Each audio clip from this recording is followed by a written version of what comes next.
It was a ghastly motor accident. People gathered around the accident scene. They were wailing and crying until a good passerby stopped with his car and took Nnamdi to the hospital. "He is not breathing."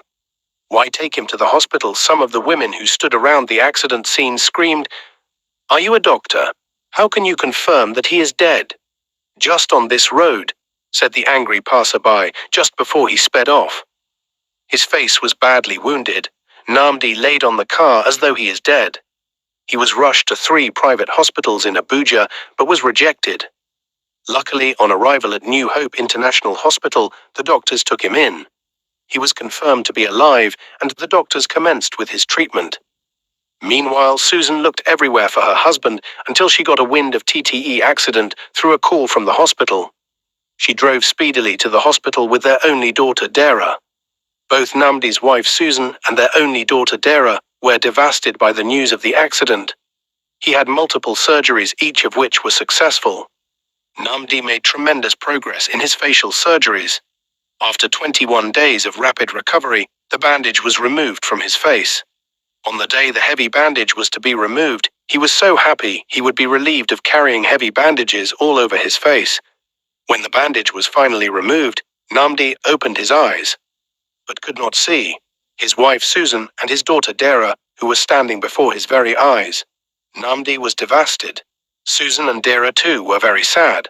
The doctors rushed him back to the theatre, calling an eye doctor to come and re-examine him. A lot of eye specialists were invited, and a thorough examination of his eyes done. "You will need another surgery on your eye," said the doctor. "You have a 50% chance of losing your sight." Nnamdi was very rich prior to the accident. He owns and manages his own company, which trades on Forex. Nnamdi works really hard for his money. He does not only trade for himself, but also trades for companies and cooperate businesses. Nnamdi had to spend a lot of his money on the settlement of hospital bills. He was booked for an eye surgery. But the chances are slim for his sight. "It's a 50-50 chance," said the doctor. In 2 weeks' time, Nnamdi was booked for surgery. Another specialist was invited for the eye surgery. Hopes were high.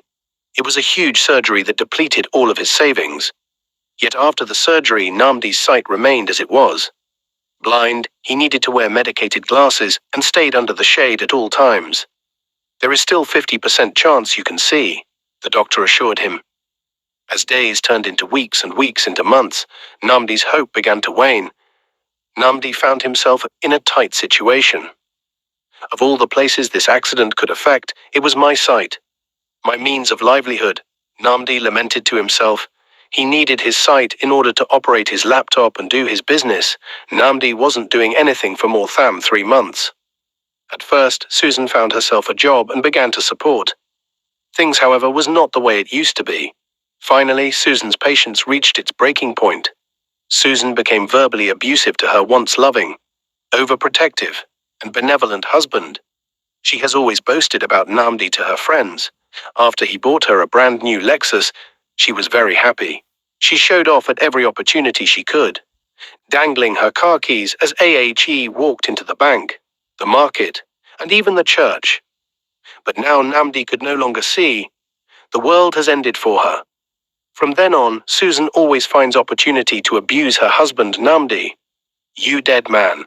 You are as good as dead." Susan will scream at her husband Nnamdi. "It were better that you are dead than you are alive. Blind and useless man." Susan was always abusing Nnamdi with her words. One day Susan was so mad at Nnamdi that she did not give him any food to eat. "What is the use of giving you food?" Susan said, "when you are this useless." That same afternoon, a man parked at the gate waiting for her. Dara was 6 years old. She peeped through the window and saw her mummy move out with the man. As soon as they left, she ran to her daddy and told him, "Do you know that uncle that has a big house at the end of the street? Mummy has gone out with him. I don't know where they are going." "Where did you see them?" Nnamdi asked. "In front of the gate," Dara replied. As soon as they were gone, Dara went straight to the kitchen and brought his father a cup of gari to drink. She had always felt bad at the way her mother treated her father since his blindness. Mr. Isaac was a neighbor who lives down the street. He was the richest guy in the neighborhood. He promised to marry Susan and take care of her properly. as a woman ought to be taken care of. Leave that blind man, Mr. Isaac said to Susan. How can a beautiful young woman like you spend the rest of your life with a blind man? I will marry you and spoil you. More than any man could ever do, Isaac promised Susan. Susan was very happy. She planned to abandon Nnamdi and move on with her new life. After Susan had left with Mr. Isaac, Dira rallied around her father. She first gave him a cup of gari to drink. Nnamdi was heartbroken. He managed to hold back his tears. He took the gari from Dira and helped himself. Thank you, Dira, Nnamdi said. This is the best food I've eaten in a long time. Nnamdi greeted cheerfully. Dira went to the kitchen, kept her cup, and then went to bring the phone which had been ringing. Here is your phone, Dira said. It's Mr. Emeka. Mr. Emeka is Nnamdi's closest friend. Hey man, Mr. Emeka greeted over the phone. How are you doing? Mr. Emeka asked. I am coping. Mr. Nnamdi replied. Don't worry, my man, I've contacted this hospital in Kano. They specialize in cases such as yours. You are going to go there for another surgery. I believe you will regain your sight after this one. My last surgery was done by the best eye doctor in the city of Abuja. Do you know how much that surgery cost me? It cost me 7 million naira, and look at me. I am still blind after all. Don't worry, Mr. Emeka said. I am coming over to your house. In less than 30 minutes, Emeka pulled over in front of Nnamdi's house. Dira was at the door to open it for Mr. Emeka. Uncle, do you know that since morning, my daddy had only taken a cup of gari? Mummy wouldn't give him food, and he is hungry. Mr. Emeka was heartbroken. He managed to hold himself from shedding tears in front of the little Dira. He met with his friend, Mr. Nnamdi, at the sitting room. Man, you've been going through all these, and you've not even bothered to call me up. You've done more than enough for me, my man. Why will I be a burden to you? No, Nnamdi, don't think that way. You are my best friend, and the reason why I am what I am today. You can never be a burden to me. Emeka sat down and ordered a cooler of food from an online vendor. It wasn't up to 10 minutes and the food was delivered. Nnamdi ate hungrily. It's been a long time since I ate this kind of food. Thank you, my best man, Emeka. May God save you from any form of accident and deformity. Tears rolled down freely, but he quickly wiped it. Concerning this hospital I am talking about in Kano, they are the highest in the whole country. You have to go for this surgery, my friend. My instincts tells me you will regain your sight after this surgery. Nnamdi smiled faintly. You've already done more than enough for me ever since the accident. Sometimes things like this happen. Maybe they are meant to be. Emeka Nnamdi said quite frankly. Forget about another surgery. I've already resigned myself to fate. No, my friend, cut in Emeka. You don't lose hope like that. You have to go for TNIS surgery. I will foot the bill. I believe that this time around the doctors will get it right, and you will see again. Dira was sitting close to the dining table. She came out to the living room and gave Mr. Emeka a hug. Thank you, Uncle Emeka, may God replenish your pocket. Mr. Emeka was in Mr. Nnamdi's house till around 9 p.m. in the evening. He stood up to go. But just then the gate opened. Susan stood in front of the gate, kissing her new lover, Mr. Isaac. She had always kissed Mr. Isaac at the gate each night when he drops her off. After all, my husband at home is blind. How can he see me? She had said to Mr. Isaac. Dira had seen her on one of such occasions. She had told her daddy. As she entered into the compound, she was confronted by Mr. Emeka. So this is what you have turned into, Susan. You that my friend Nnamdi picked up from the slums of Abuja and made you his wife. Emeka was so displeased that he couldn't hold up his anger. And what are you going to do? Snapped Susan. You and your blind dog of a friend. He is as good as a dead man. Mr. Emeka was mad, but Nnamdi held him back from anger. Calm down, my friend. She is not worth your anger. She is the least of my problems. But Susan was all the more furious. Is it because I've been here taking care of this blind dog? This night I am going to pack my bags and go home. Nnamdi walked with the aid of a walking stick. His daughter Dira guided one of his hands. After Mr. Emeka was gone, Susan dragged her large trolley box along with Dira's own. "Come, let's go," she screamed at the 6-year-old Dira. "No, I don't want to go with you," said Dira. "I will stay here with my daddy." Dira ran to her daddy, Mr. Nnamdi, hugging him tightly. Susan sighed deeply as she walked up to Dira. "Come, let's go."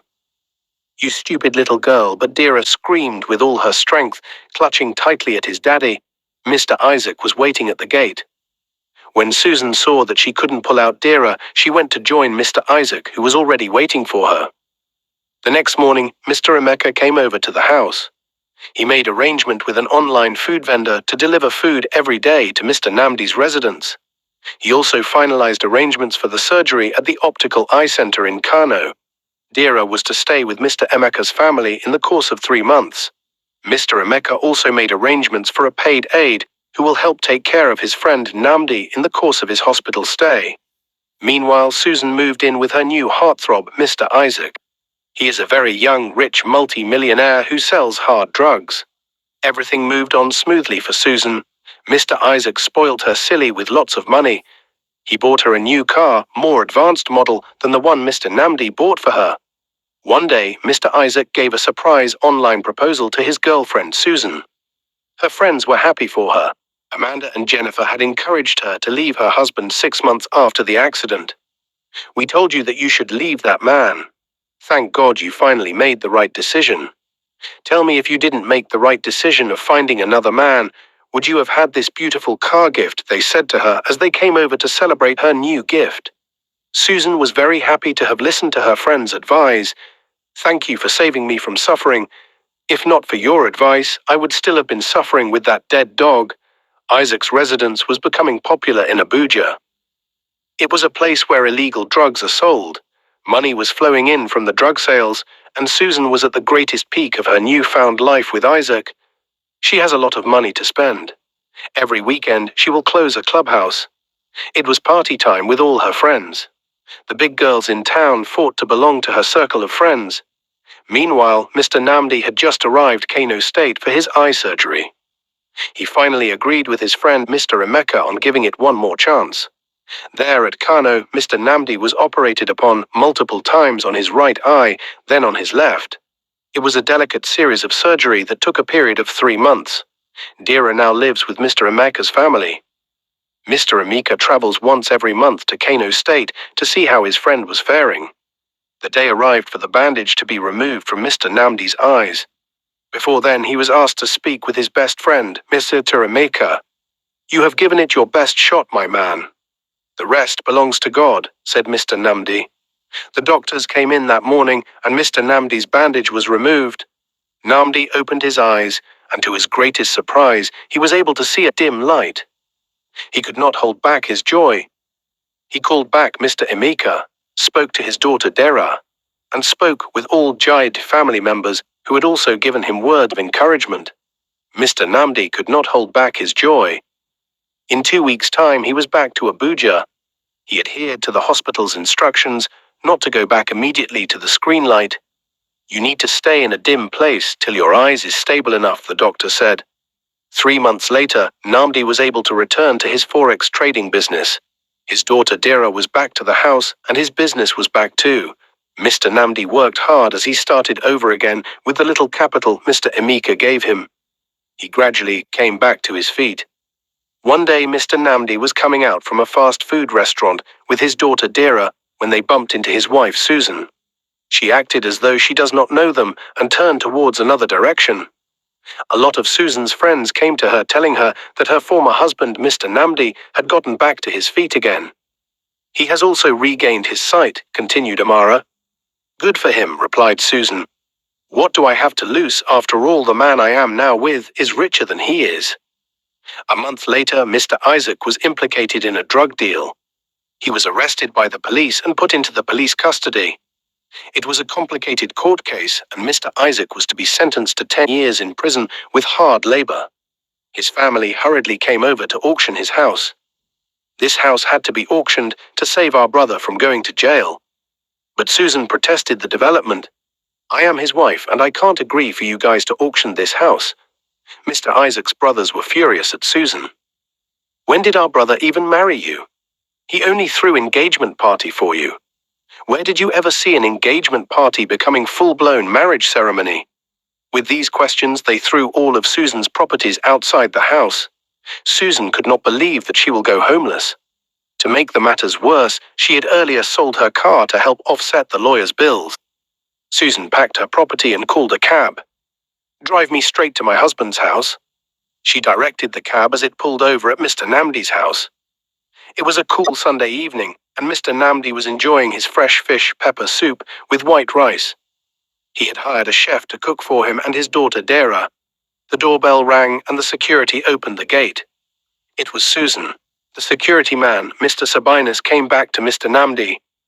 "A woman is at the door. She said her name is Susan." "Susan, what are you doing here?" Mr. Nnamdi asked as he opened the door. "I've come back to ask for forgiveness. To err is human, and to forgive is divine. Please, my dear husband, forgive me and allow me come back home. Tell me, if you are Mr. Nnamdi, will you forgive Susan, and will you welcome her back to your house?" Share your thoughts with us on this story and kindly subscribe as we bring you lots of amazing and educative stories on African classic stories.